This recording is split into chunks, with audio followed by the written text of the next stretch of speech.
چند تا روایت بخونیم از کثیر روایاتی که در خصوص این که وقتی حضرت صاحب الزمان تشریف میارن اموری خارق‌العاده از ایشون سر میزنه و ایشان معجزه اقامه میکنن. شمشیر ایشان ویژگی داره، ویژگی معجزه آمیزی داره. پرچم ایشان ویژگی معجزه آمیزی داره. صیحه‌ای که از ایشان صادر میشه ویژگی معجزه آمیزی داره. خروج ایشان از بدو خروج، حرکت برای منکوب کردن مستکبران و ظالمان، تمام اینها به نحو معجزه آمیزه. حتی کسانی که معاونت حضرت میکنن، اون 313 نفر، به برکت امام زمان یک قابلیت های معجزه آمیزی حتی به اصحاب امام زمان اعطا میشه. حالا من یه چند تا روایت خدمت بزرگواران بخونم که این ادعام کامل تثبیت بشه. روایت اولی که میخونم از کتاب عیون اخبار رضا مرحوم شیخ صدوقه، جلد اول صفحه 63. حدیث از شخص نبی اکرمه. فرمودن خداوند متعال قرار داد در صلب امام حسن عسکری نطفه پاک مبارک که هر مؤمنی به اون خوشنوده. از کسانی که خداوند میثاق و عهد آنان را در امر ولایت گرفته و کافر می باشد به آن هر معاندی.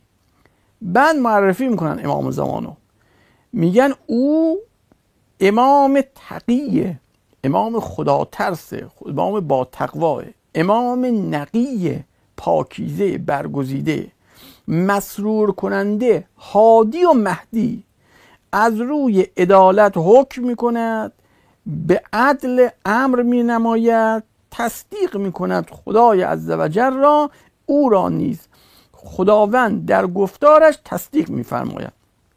خروج خواهد کرد از تهامه.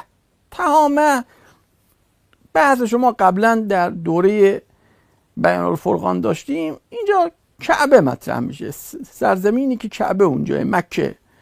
هنگامی که آشکارا شود دلائل و نشانه ها، از برای اوست گنج هایی که نه از طلا و نه از نقره، جز اسب هایی قوی و نیکو و مردان کاردانی که فراهم آورد. آنان را خداوند متعال از شهرهای دور به عدد اهل بدر که 313 نفر خواهد بود، برای او صحیفه مختوم که در آن ضبط شده شماره اصحابش با اسمهایشان و نسبهایشون و شهرهای آنها و تبایع و اخلاقشون و زینتها و کنیه هاشون. اونها مردمی هستند که جدی، فعال، کوشا در اطاعت و پیروی او. خب این 313 نفر معرفی شد. پیامبر اکرم هم در خصوص امام زمان دارن صحبت میکنن.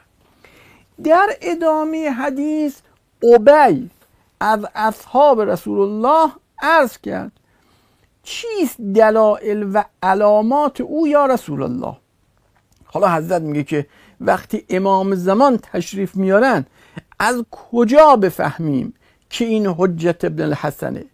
چه علامت هایی این آقا داره؟ چه دلائلی داره که اون فرد همون مهدیه که شما انتخاب کردین و خدا انتخاب کردین و معرفی کردین؟ پیامبر اکرم فرمودن برای او پرچم و علمیه. ببینین هرگاه وقت خروج او برسد آن پرچم باز میشه و خدای آن را به سخن در آورد. پس ندا کند آن حضرت را اخرج یا ولی الله وقتل اعداء الله، خارج شو ای ولی خدا، بکش دشمنان خدا را. پس چی شد؟ باز شدن پرچم، سخن گفتن او برای آن حضرت در امر ظهور. این دو علامت و نشانه. یعنی میگه که آقا ما از کجا بفهمیم؟ ابی میگه از کجا بفهمیم که این همون مهدی صاحب الزمانه؟ میگه این گونه که وقتی خروج میکنه پرچمش دو ویژگی داره، یعنی معجزه آمیزه. این پرچم سخن میگه و به اذن الله این پرچم باز میشه. بعد باز ادامه میدن، میگن او را شمشیری است در غلاف، هرگاه وقت خروج برسد آن شمشیر از غلاف بیرون آید، خدای آن را به زبان درآورده و ندا کند. ببینید ندا میکنه، مردم میشنوند. خارج شو ای ولی خدا که حلال نیست از برای تو بازنشینی از دشمنان خدا. آنگاه خارج می شود و هر جا دشمنان خدا را بیابد آنها را می کشد و حدود خدا را به پا می دارد. حکم می کند به حکم خدا. جبرئیل از سمت راست، میکائیل از سمت چپ او را به تعبیر یاری می کنند تا آخر حدیث به این صورت مطرح شد. خب ببینید این یک حدیث. پس وقتی پیامبر صحبت از امام زمان و اصحاب ایشان میکنه، عبید سوال میکنه علامت این که ایشان امام زمانه یا مهدی صاحب زمانه چیه؟ دو علامت رو ایشان مطرح میکنه، یکی مربوط به پرچم و علم حضرت، یکی مربوط به شمشیر، که هر دو علامت معجزه‌ایه. پرچم این گونه ای که وقتی حضرت خروج میکنه خود پرچم باز میشه، کسی بازش نمیکنه، خود پرچم ندا میده. شمشیر خودش از غلاف خارج میشه، خود شمشیر ندا میده. این پس میشه معجزه. اینطوری میشه تشخیص داد که بله اون مهدی که وجود نازنین نبی مکرم اسلام صلی الله علیه و آله و سلم معین کردن ایشان هستن. این یه روایت دیگه ای باز خدمت بزرگواران عرض بکنم. در کتاب کفایت الاثر صفحه 266 مرحوم علامه مجلسی هم در جلد 36 بهار صفحه 409 آوردن. القمی حضرمی روایت کرده که امام صادق علیه السلام فرمودن امامان 12 نفر. عرض کرد ابن رسول الله نام ایشان را برای من ببر.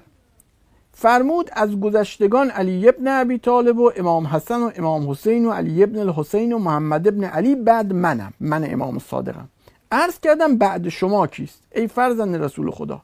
فرمود من وصیت کردم وصی فرزندم موسی را قرار دادم و او بعد من امامه. عرض کردم بعد موسی کیست؟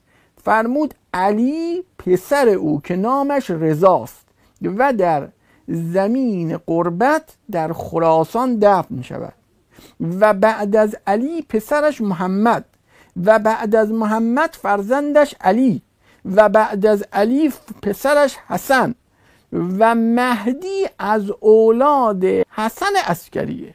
امام صادق فرمودن. بعد فرمودن پسان بزرگوار فرمودن حدیث کرد مرا پدرم از پدرش از علی علیه السلام که فرمود رسول الله فرمود یا علی به درستی که قائم ما هرگاه خروج کند جمع می شود نزد او 313 مرد به عدد مردان غزوه بدر. سپس هرگاه وقت خروجش نزدیک شود برای او شمشیری است در غلاف که صدا زند او را و گوید برخیز ای ولی خدا و بکش دشمنان خدا را. قم یا ولی الله فقتل اعداء الله. پس دقیقا شبیه همون ندایی که شمشیر مطرح میکنه به صورت معجزه آمیز در وقت خروج وجود نازنین حضرت مهدی سلام الله علیه. پس اینم یه نمونه دیگه که باز خدمت بزرگواران عرض کردم. نمونه دیگه باز اشاره میکنم از اینکه حضرت معجزه اقامه میکنن اینه که روایت در غیبت نعمانی صفحه 289 مرحوم علامه مجلسی هم در جلد 52 بهار صفحه 119 آوردن. راوی میگه که از حضرت صادق علیه السلام پرسیدم خروج قائم علیه السلام چه وقت خواهد بود؟ فرمود ما اهل بیت وقت معین نمی کنیم و به تحقیق رسول الله فرمود قبل از ظهور 5 علامته. اول آنها صدایی در شهر رمضان، یک ندایی در شهر رمضان، و خارج شدن سفیانی. ببین ندایی از شهر رمضان ندایی هستش که کل مردمی که در زمین هستن در روایت‌های دیگه توضیح داده این صدا رو میشنوم. این میشه معجزه. و خروج خراسانی و کشته شدن نفس زکیه و خسفی در بیدا که بلعیدن لشکر سفیانی در سرزمینی به نام بیدا. بعد فرمود قبل ظهور ناچار است از طاعونی سفید و طاعونی سرخ. پرسیدم طاعون سفید و سرخ کدامه؟ فرمود طاعون سفید مرگ و طاعون سرخ شمشیره و قائم خارج نشود مگر آنکه صدا زده شده شود به اسمش در وسط آسمان در شب 23 شب جمعه. پرسیدم به چه ندایی، به چه اسمی؟ فرمود به اسم خود و اسم پدرش، اینگونه که آگاه باشید که فلان قائم آل محمد علیه السلام است، بشنوید و اطاعتش کنید. میدیم معجزه از این واضحه. حضرت هنوز خروج نکردن، این معجزه میاد میگه که همه صدا رو میشنون که این فردی که میخواد خروج بکنه این قائم آل محمده، بشنوید اطاعتش کنید. پس نمیماند موجود صاحب روحی مگر آنکه بشنود صدا را که خوابیده را بیدار کند و دختر پس پرده از پرده بیرون آید و آن صدای جبرئیل علیه السلام است. یعنی اینکه یک ملکی چنین معجزه‌ای، امر خارق‌العاده‌ای اتفاق میفته، چنین مسئله‌ای رو مطرح کردم. خب اینم یک روایت خدمت بزرگواران عرض کردم.